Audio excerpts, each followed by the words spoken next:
On this day, Bear Grylls discovered a strange creature that kept spitting out white slime. He wasn't sure if it was poisonous, but he couldn't be bothered to worry about that. Living alone on a deserted island, he's eaten slippery loaches, raw and tailless geckos. What is there left to be afraid of? He placed the unknown creature by the fire to roast, cleaned out its long intestines, and the rest was ready to eat.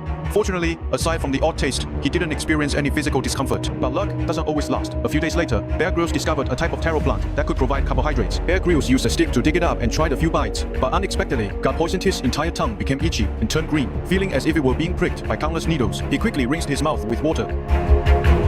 The next day, he woke up completely drained of energy. This was the consequence of being greedy. But he still had to get up and look for new shelter, because the rainy season was coming soon, and the fire in the cave could easily be extinguished by rainwater. He needed to move the fire. No matter how exhausted he was, he had to get going. He entered the forest and found a flat, dry patch of land. Once he settled on a location, he began building his shelter.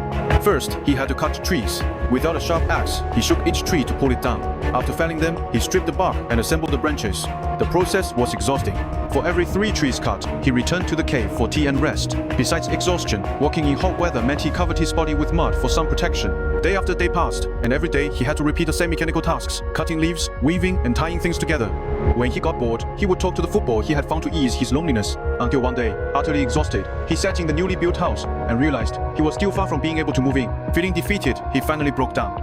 He returned to the cave and vented to himself, talking out loud. A sense of isolation from the world enveloped him. Could he overcome it? A few days later, he was picking up trash on the beach. Suddenly, he spotted a fishing boat. In that moment, he saw hope.